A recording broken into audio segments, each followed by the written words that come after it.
Cada momento es un regalo de Dios. No hay forma de saber si habrá otro momento. Ser agradecido da valor a tu vida. Detente. Guarda silencio. Voltea al cielo y di: gracias.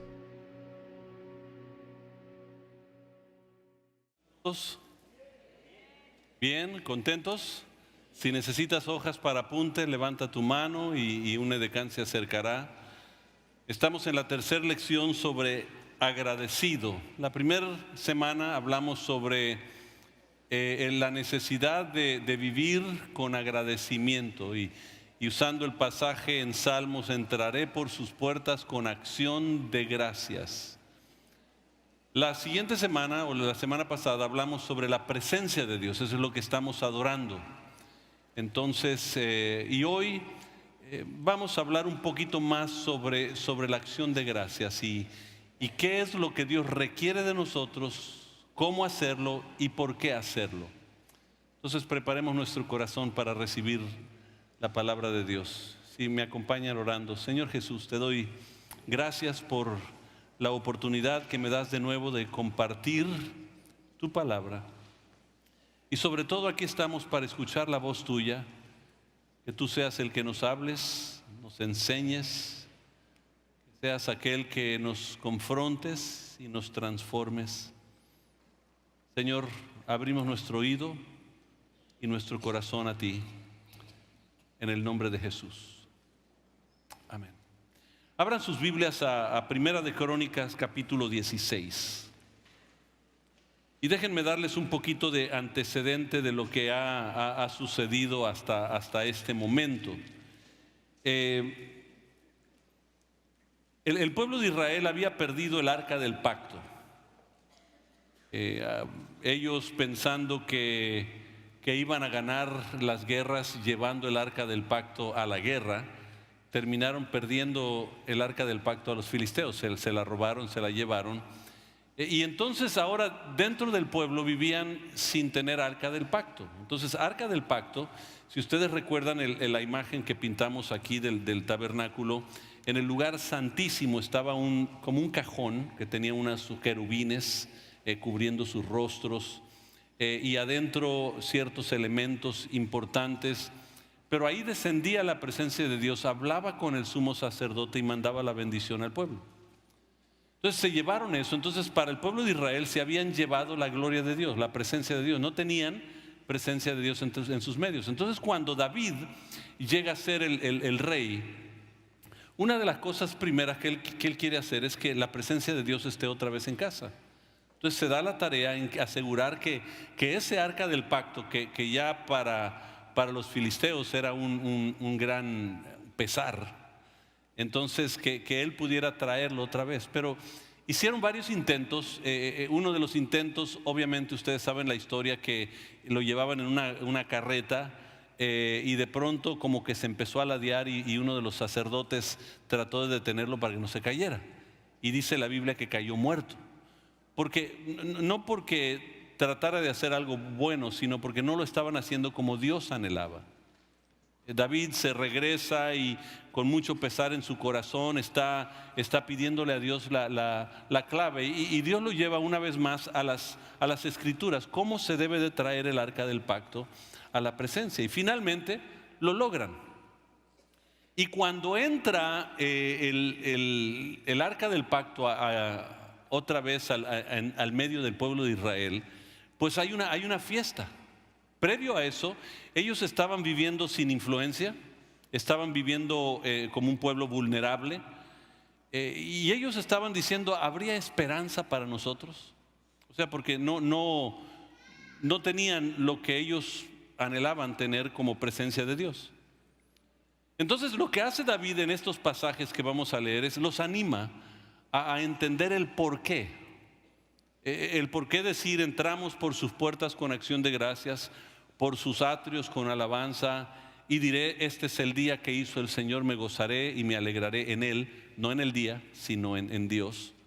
Entonces, Él está tratando de enseñarles eso para que ellos entiendan precisamente lo que es tener la presencia de Dios en medio.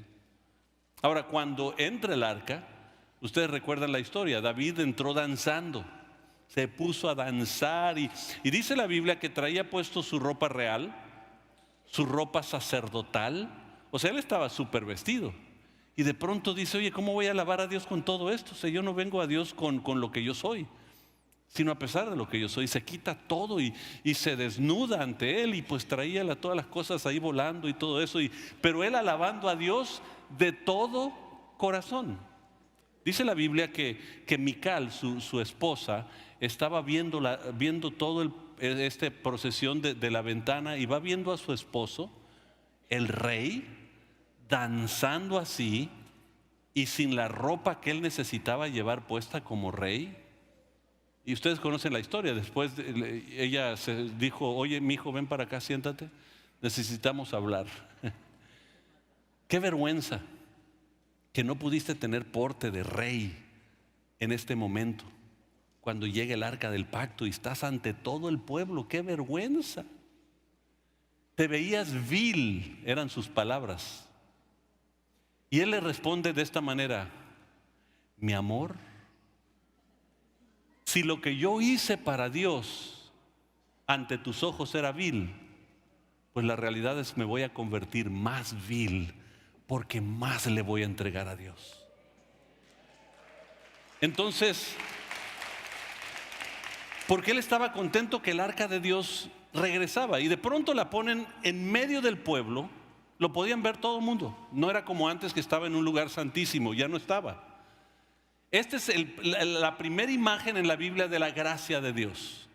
Porque antes tenía que estar dentro del lugar santísimo, puesto de cierta manera, pero por primera vez está a plena vista de todo mundo, con una carpita arriba, nada más para protegerla de la lluvia o del agua. Pero ahí estaba a vista de todo mundo. Y la gente lo miraba y se empezó a quejar. Dice, ¿cómo puede ser que tengamos el arca del pacto ahí nada más? Dios mostrando su gracia. Y de pronto David llama al principal líder de la alabanza. En este caso era Asaf. Y le dice, Asaf, ven, te voy a dar un cántico de 3 estrofas. Y este cántico tiene 3 estrofas, estanzas. Tiene 3 estrofas y le dice, y esto es lo que necesito que la gente sepa. Y noten, del versículo 8 al 12, les va a decir 10 veces qué es lo que tienen que hacer. ¿Qué? Y después le va a decir ¿por qué? Síganme, el versículo 8. Den gracias al Señor, proclamen su grandeza, que todo el mundo sepa lo que Él ha hecho. Canten a Él, sí, canten alabanzas, cuenten a todo el mundo acerca de sus obras maravillosas, regocíjense por su santo nombre, alégrense ustedes los que adoran al Señor, busquen al Señor y su fuerza, búsquenlo continuamente, recuerden las maravillas y milagros que Él ha realizado y las resoluciones que ha dictado. Y noten, 10 veces te está diciendo, da gracias, canta, regocíjate. No está dando sugerencias. No dice, Asaf, ¿qué te parece? Está diciendo algo que debes hacer. Anota esto por favor en tus hojas. Alabar a Dios debe de ser algo natural en nosotros. Nosotros tenemos que adorarlo porque debe de ser parte de nuestra naturaleza. Olvídense de todo lo demás que ha sucedido, que se llevaron el arca, que finalmente está aquí, que no hay templo, que no hay un tabernáculo, que no hay como deben de ser las cosas. O sea, alaba a Dios, cuenta de sus maravillas, canta a Él, es natural, pero la naturaleza nuestra es quejarnos cuando las cosas no son como nosotros pensamos. Anota eso en tus hojas. La queja no permite que tú vivas una vida de alabanza. A veces son quejabanzas, ¿no?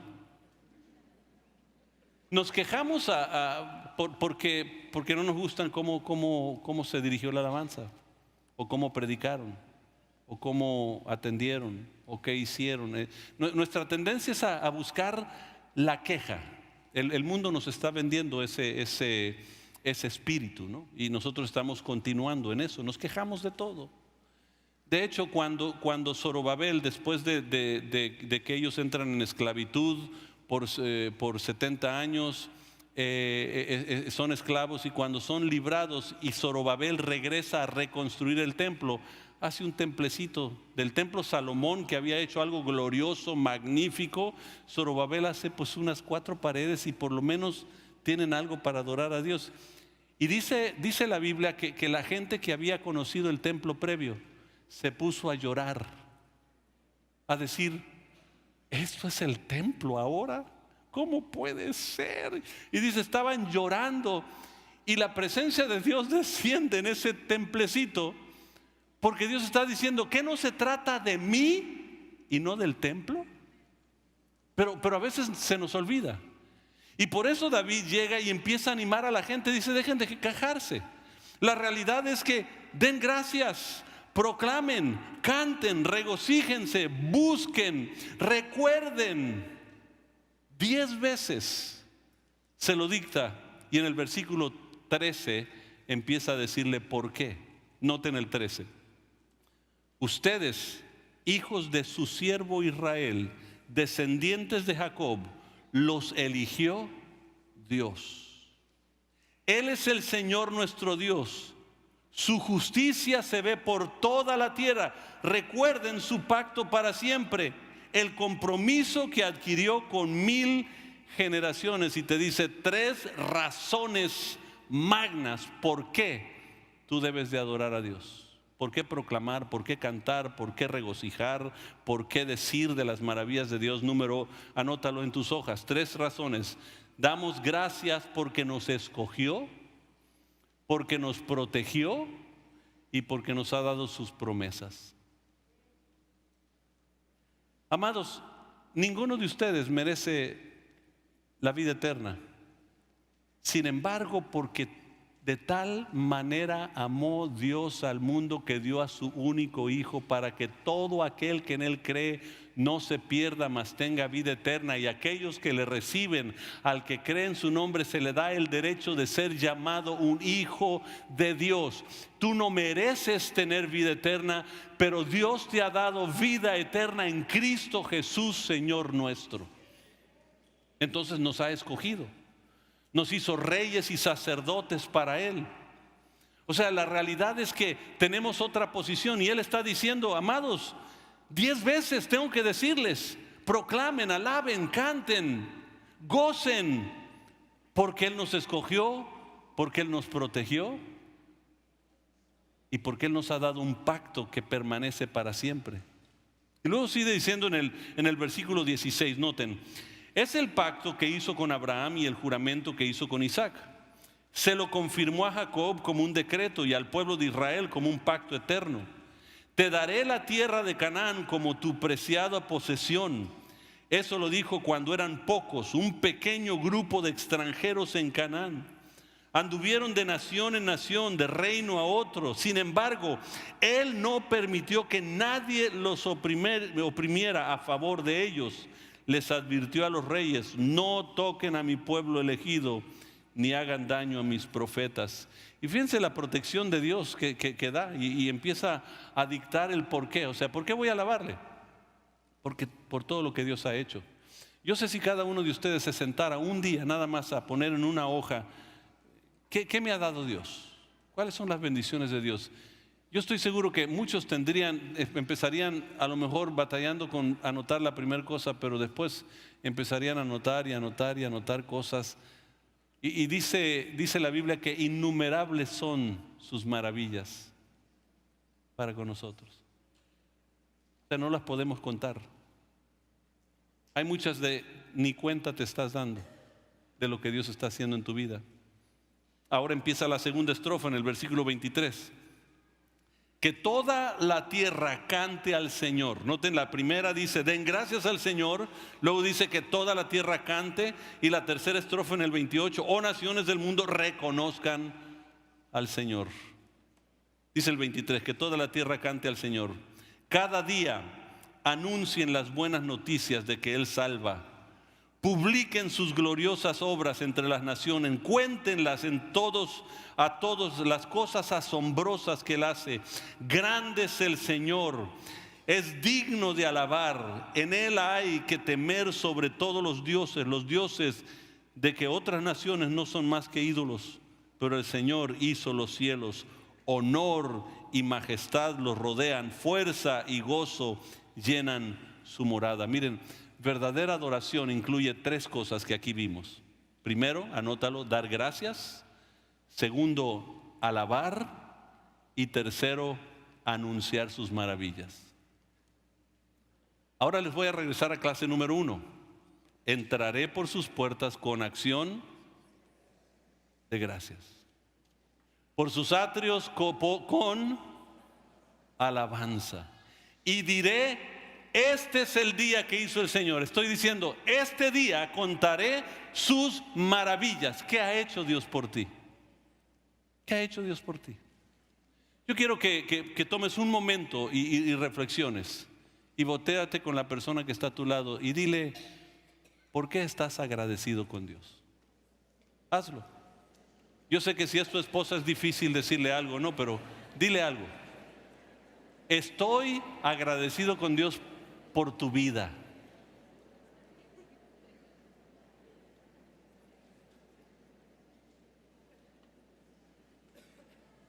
Pero saben, amados, es más fácil quejarnos de las cosas, pero más beneficio espiritual nosotros recibimos cuando nosotros agradecemos a Dios por las cosas. El beneficio cuando tú tomas a un hijo y llega contigo y después de todo el relajo que hizo tu hijo, llegas y dice, mira, te he corregido porque te amo, pero no hay un niño o niña más especial que tú. Doy gracias a Dios por tu vida. Qué bueno que Dios te trajo a mi vida. O sea, cuando tú haces eso, provocas algo en la persona. Cuando nosotros hacemos eso con nuestro Creador, provocamos algo en nosotros. Señor, te alabo y te bendigo porque hoy, este día, estoy aquí porque fue tu misericordia y tu gracia que me permitió. Amados, ¿ustedes saben en cuántos países se tienen que esconder para hacer lo que estamos haciendo esta mañana nosotros?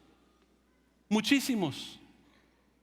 En los últimos meses han ejecutado a muchos en Afganistán recientemente, en la India recientemente. O sea, en muchos lugares, y nosotros tenemos el privilegio, pero todo lo que tenemos que decir hoy es que nuestro presidente, hoy que nuestro gobernador. Y siempre tenemos una queja y el Señor dice, no, lo que yo necesito es que tú des gracias, alabes y cuentes al mundo de las maravillas que Dios ha hecho. ¿Seguimos leyendo? No están enojados todavía, ¿verdad? Miren, y tenemos que hacerlo porque Dios es el verdadero Dios. Hay dioses falsos y a veces nosotros mismos tenemos dioses falsos. Ahí terminó el versículo 27 hablando de eso. O sea, versículo 26 hablando de eso. Es como para muchos hay ídolos y muchas veces para nosotros hay ídolos. A veces son nuestras finanzas, a veces es nuestro talento, a veces nuestra capacidad, nuestros sueños. Y hacemos ídolos de muchas cosas y el Señor dice, no, aparta todo eso y reconoce que Él es Dios. Él nos hizo y no nosotros a nosotros mismos. Pueblo suyo somos y oveja de su prado. Noten el versículo 28 que empieza el tercer verso. Oh naciones del mundo, reconozcan al Señor, reconozcan que el Señor es fuerte y glorioso, denle a Él, al Señor, la gloria que merece, lleven ofrendas y entren en su presencia, adoren al Señor en todo su santo esplendor, que toda la tierra tiemble delante de Él, el mundo permanece firme y no puede ser sacudido, que los cielos se alegren, la tierra se goce, digan todas las naciones, el Señor reina. Wow. Aquí comienza todo. Es en reconocer quién es el rey. ¿Quién es el rey tuyo? Para poder decir que Dios es mi rey, tienes que decir, entonces yo me someto a un cierto líder. Y me someto a lo que Él dicta. Entonces cuando tú estás reconociendo que Él es rey, estás diciendo, entonces yo necesito saber a quién me voy a someter y quién va a dictar mis leyes. Si Él es tu rey. Y no solo termina ahí, dice el Señor reina, sigue diciendo de esta manera. Versículo 32, que el mar y todo lo que contiene exclamen sus alabanzas, que los campos y los cultivos estallen de alegría, que los árboles del bosque canten de alegría delante del Señor, porque viene a juzgar la tierra. 34, den gracias al Señor porque Él es bueno y su fiel amor perdura. ¿Para cuándo? Para siempre. Y de pronto, después de toda esa alabanza, versículo 35 dice, exclamen, sálvanos, oh Dios, nuestra salvación. Piensen lo que pasa durante la alabanza. La alabanza te tiene que llevar a un momento donde tú reconoces tu verdadera condición. Anota esto, reconocer su presencia deberá provocar humillarnos ante Él. Cuando tú verdaderamente alabas a Dios, amados, por eso yo sé a veces que muchas veces no alabamos a Dios, solo cantamos, solo levantamos manos, solo dijimos cosas, porque la verdadera alabanza te va a llevar eventualmente, cuando reconoces su grandeza, a estar en su presencia y decir, híjole Señor, perdóname. ¿Se acuerdan Pedro? Pedro logró la pesca más grande de su vida y como empresario tenía que haber dicho, Señor, gracias, wow, voy a pagar mi diezmo, hasta te voy a dar más, Señor, que el diezmo. Podía haber dicho eso, pero ¿qué dijo? Perdóname, Señor, que soy pecador. No le importó la pesca. Lo único que le importó es que estaba en presencia del Dios Todopoderoso. A veces nosotros no nos hemos dado cuenta que hemos estado frente al Dios Todopoderoso. Cuando el Señor nos enseña a orar en Mateo capítulo 6, dice, cuando oren, oren así, Padre nuestro que estás en los cielos, santificado sea tu nombre. Venga tu reino. Hágase tu voluntad en la tierra como en el cielo. La realidad es que nosotros, Señor, nada más haz lo que yo necesito. Te pido que tú me ayudes con esto y no, cuando yo entro por sus puertas con acción de gracias, por sus atrios con alabanza, y yo reconozco las maravillas de Dios, en ese momento, sabiendo que ahora estoy en su presencia, me voy a postrar a pedirle perdón por cosas que dije, por cosas que pensé, por actitudes que tuve que no eran correctos. Pero no termina aquí. Él está animando a la gente porque la gente quiere que el Señor tenga un templo. ¿Cómo va a estar en una carpita nada más ahí expuesto al aire, al viento, a la tierra? ¿Cómo va a estar expuesto la presencia de Dios a eso? Entonces se regresa David a su casa, capítulo 17. Una vez instalado en su palacio, David mandó llamar al profeta Natán. Mira, le dijo David, yo vivo en un hermoso palacio de cedro, mientras que el arca del pacto del Señor está allá afuera, debajo de una carpa. Natán le respondió a David, haz lo que tienes pensado, porque Dios está contigo. Pero esa misma noche, Dios le dijo a Natán, ve y dile a mi siervo David, esto ha declarado el Señor. No serás tú que construya una casa en la que yo viva.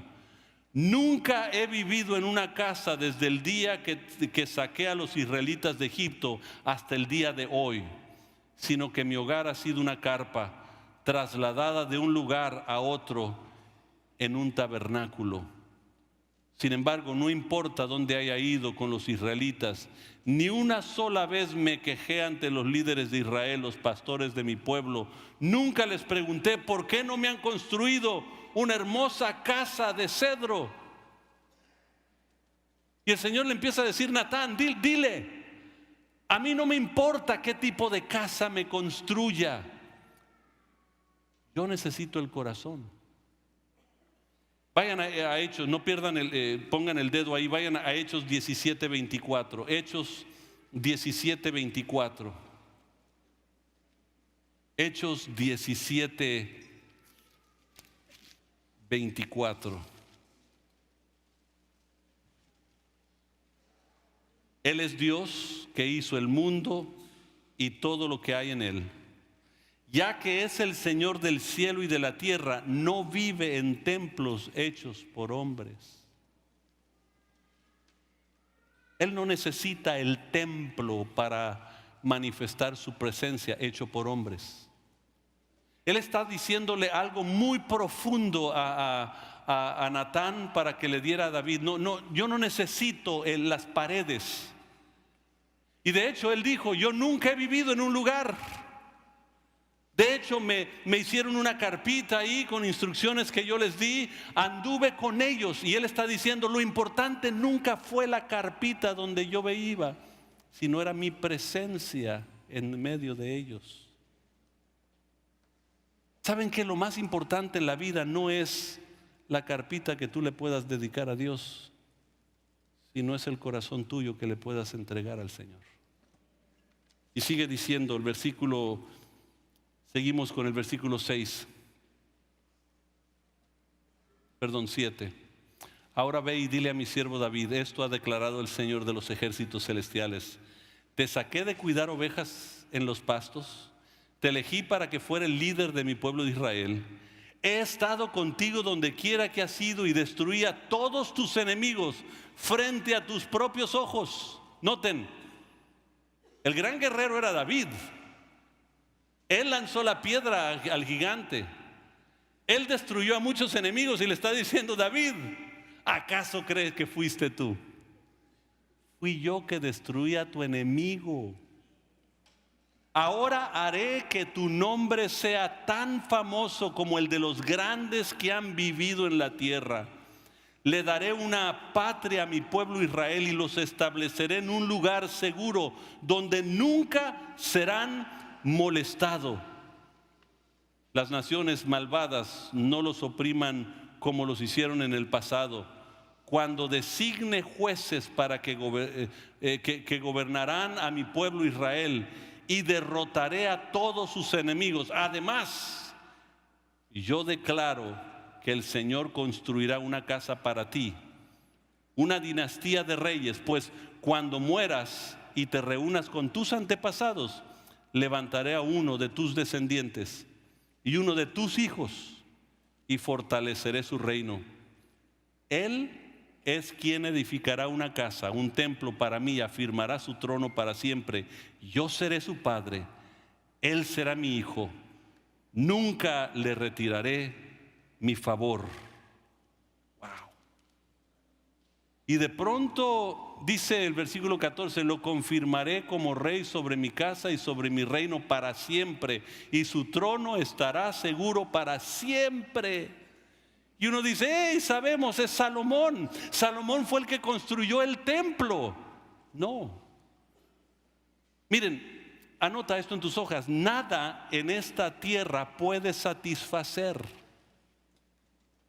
No hay nada que pueda traer satisfacción. Ana se dio cuenta, ella oraba por un hijo y decía, Señor, dame un hijo. Cuando Dios le trae al profeta Samuel, cuando ella empieza en el capítulo 2 de Primera de Samuel su oración, nunca menciona a su hijo. Solo agradece a Dios porque se da cuenta que solo Dios satisface. Y básicamente dice, oye, dile a David que yo no necesito una casa. Yo no necesito lo que él me está haciendo. Yo voy a traer a uno de sus descendientes que va a establecer el templo. Y ese templo es donde yo voy a habitar y voy a hacer un lugar para siempre, para que él reine, uno de tus hijos reine para siempre. Aquellos que piensan que Salomón reinó unos cuantos años y después su reino se dividió. Se dividió en el norte y se dividió en el sur. Y de ahí fue una decadencia. Entonces, ¿de qué está hablando? Le estaba dando una profecía muy, muy profunda. Váyanse a Lucas capítulo 1. Lucas capítulo 1, ya casi termino. En el versículo 26 dice: cuando Elizabeth estaba en su 6º mes de embarazo, Dios envió al ángel Gabriel a Nazaret, una aldea de Galilea, a una virgen llamada María. Ella estaba comprometida para casarse con un hombre llamado José, descendiente del rey. ¿Quién? Gabriel se le apareció y dijo: saludos, mujer favorecida, el Señor está contigo. Confusa y perturbada, María trató de pensar lo que el ángel quería decir. No tengas miedo, María, le dijo el ángel, porque has hallado el favor de Dios. Concebirás y darás a luz un hijo y le pondrás por nombre Jesús. Él será muy grande y lo llamarán Hijo del Altísimo.